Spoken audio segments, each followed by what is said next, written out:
Shalom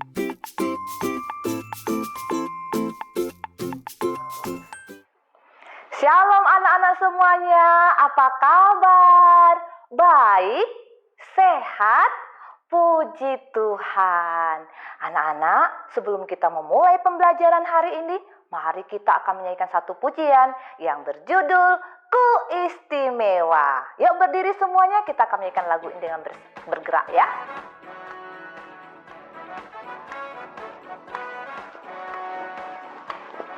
Dunia boleh katakan.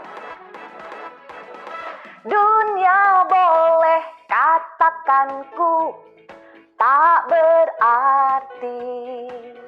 Dunia boleh katakan ku bukan siapa-siapa. Tapi ku hanya dengar apa kata Yesus. Dia katakan ku istimewa. Ku istimewa karena aku miliknya. Ku istimewa, berharga di matanya. Ku istimewa, Yesus mengasihiku. Dia lahir dalam hatiku dan jadikanku istimewa.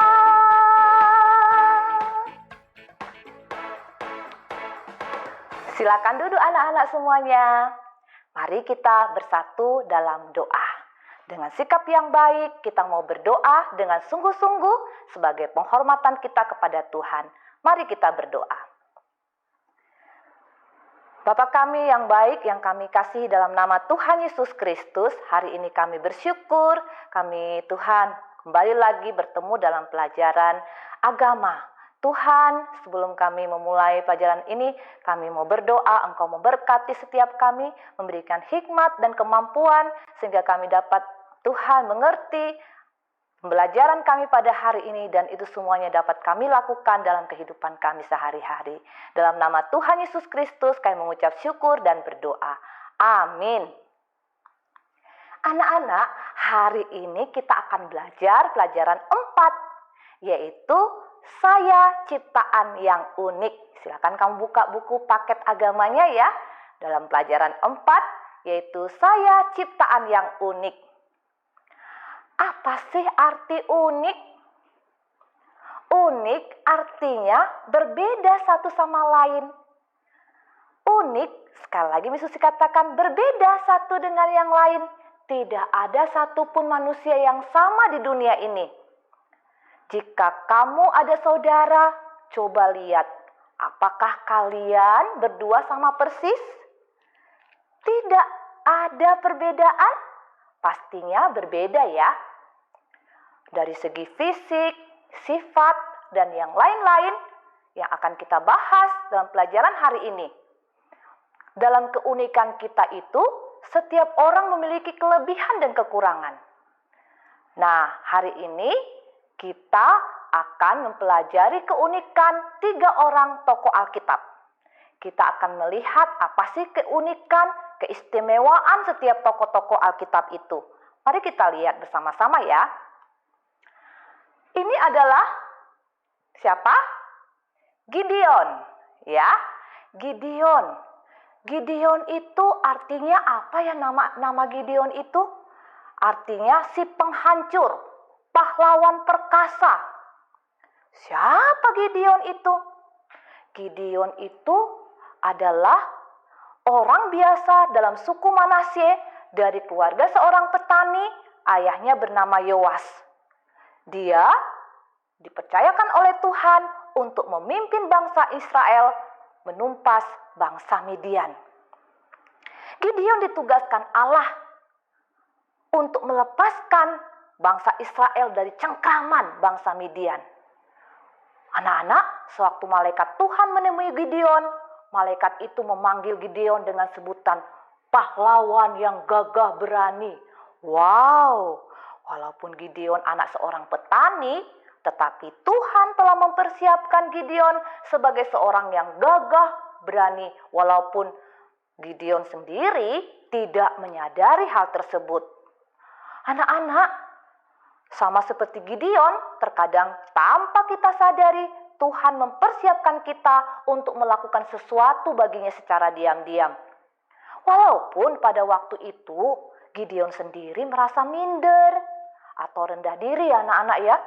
Dia merasa tidak layak, tidak mampu. Ketika malaikat itu berkata, Tuhan menyertai engkau ya pahlawan yang gagah berani. Apa jawaban Gideon? Gideon menjawab, Tuanku, jika Tuhan menyertai kami, mengapa semua ini menimpa kami? Di manakah segala perbuatan-perbuatannya yang ajaib yang diceritakan oleh nenek moyang kami kepada kami ketika mereka berkata, bukankah Tuhan telah menuntun kita keluar dari Mesir? Tetapi sekarang Tuhan membuang kami dan menyerahkan kami ke dalam cengkraman orang Midian. Anak-anak, lalu apa lagi katanya Gideon?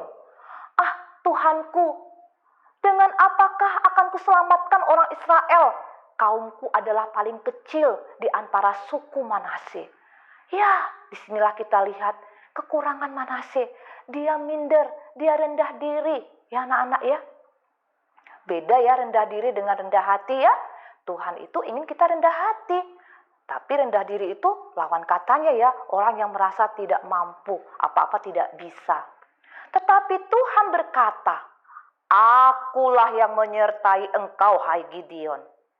Nah anak-anak, Gideon merasa rendah diri, merasa tidak mampu, tetapi Tuhan ingin menunjukkan kepada Gideon bahwa dalam kekurangannya sekalipun Tuhan memberikan pertolongan dan kemampuan.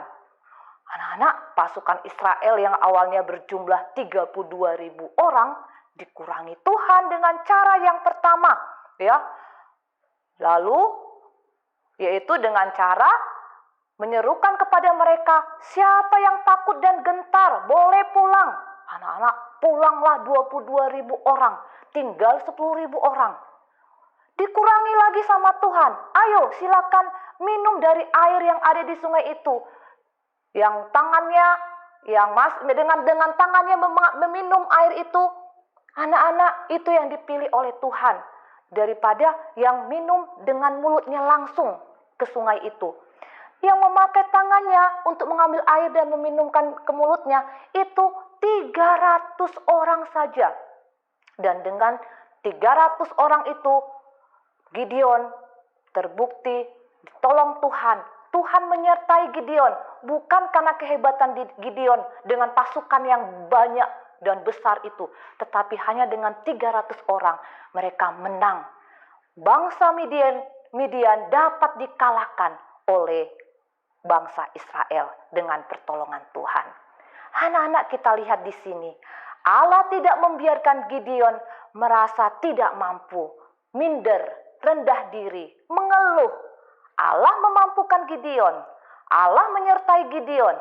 Bangsa Israel dengan dipimpin Gideon mengalahkan seluruh orang Midian sampai habis. Itu tadi yang pertama, yaitu Gideon. Yang kedua sekarang, tokoh yang kedua adalah siapa ini? Musa. Ya betul, itu adalah Musa. Musa bukanlah orang yang sempurna. Selain dia memiliki kelebihan yang diberikan Tuhan, ternyata dia juga mempunyai kekurangan. Nah, kelebihannya apa? Bayangkan anak-anak, Musa dipakai Tuhan untuk membelah laut Teberau. Sebelumnya Musa dipakai Tuhan untuk memberikan 10 tulah di Mesir.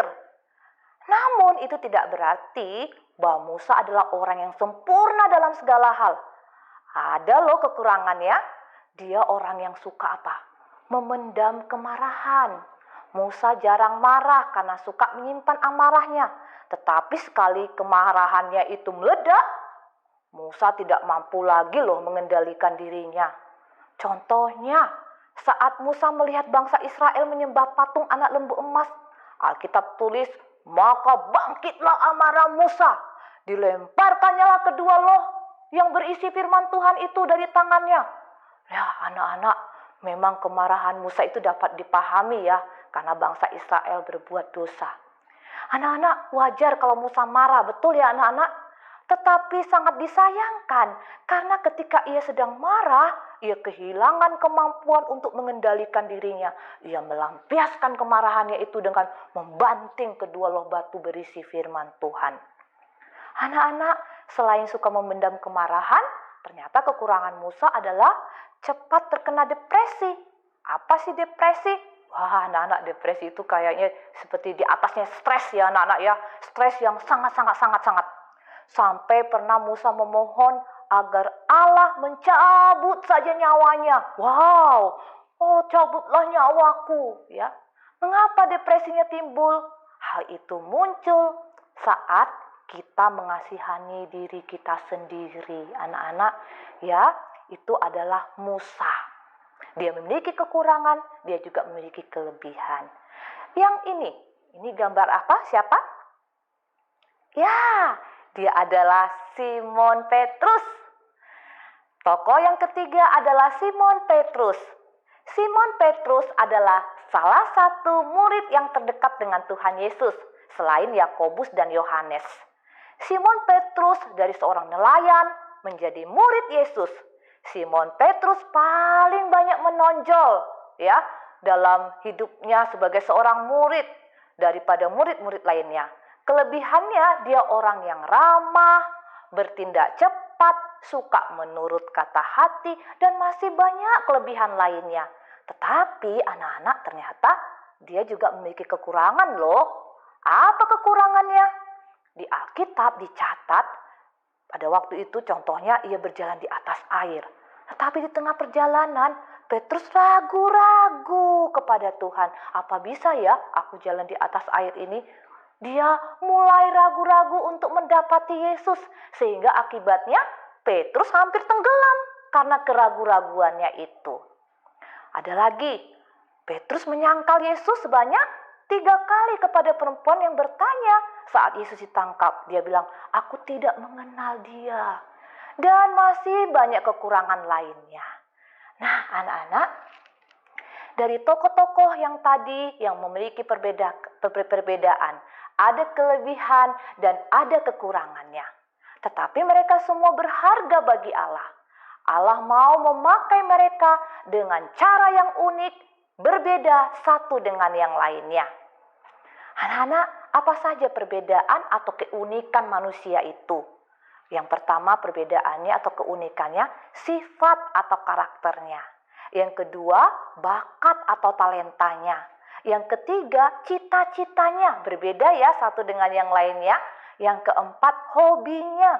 Kelima latar belakang keluarganya. Yang keenam fisiknya. Ya, itu adalah perbedaan atau keunikan manusia. Setiap orang berbeda-beda satu dengan yang lainnya. Jadi bagaimana dengan kelebihan dan kekurangan yang ada dalam diri kita? Yang pertama, kembangkan kelebihanmu sehingga menjadi berkat dan memuliakan Allah. Yang kedua, jika ada kelebihan orang lain yang tidak kamu miliki, hargailah dia. Karena mereka adalah ciptaan Allah yang unik, juga sama seperti kita sendiri. Yang ketiga, jika kamu menyadari kekuranganmu, janganlah menjadi rendah diri. Anak-anak, kesimpulan hari ini adalah yang pertama, aku adalah ciptaan yang unik, berbeda satu sama lain. Yang kedua, setiap manusia memiliki kelebihan dan kekurangan yang berbeda satu dengan yang lainnya. Anak-anak, puji nama Tuhan, kita adalah ciptaan yang unik. Mari kita akan membaca ayat hafalan kita yang ada di bukunya juga, di Matius 25 ayat 39. Matius 25 ayat 39. Karena setiap orang yang mempunyai kepadanya akan diberi, sehingga ia berkelimpahan. Tetapi siapa yang tidak mempunyai, apapun juga yang ada padanya akan diambil daripadanya. Anak-anak, tugas anak-anak di rumah yang pertama adalah menyelesaikan aktivitas yang ada di buku agama halaman 27.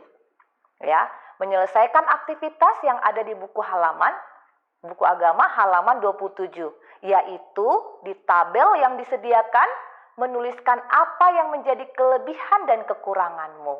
Setelah itu difoto, lalu dikirim ya ke Miss Lucy. Oke anak-anak, Tuhan Yesus memberkati kalian. Mari kita berdoa. Tuhan Yesus, kami bersyukur bahwa setiap kami adalah ciptaan Tuhan yang unik, berbeda satu dengan yang lain. Kami Tuhan menyadari setiap kami dalam perbedaan. Tuhan menolong kami saling melengkapi satu dengan yang lainnya. Oleh sebab itu Tuhan, kami mau menerima kelebihan kami dan kekurangan yang ada dalam diri kami. Kami mau berusaha menjadi anak-anak Tuhan yang lebih lagi menyenangkan hati-Mu.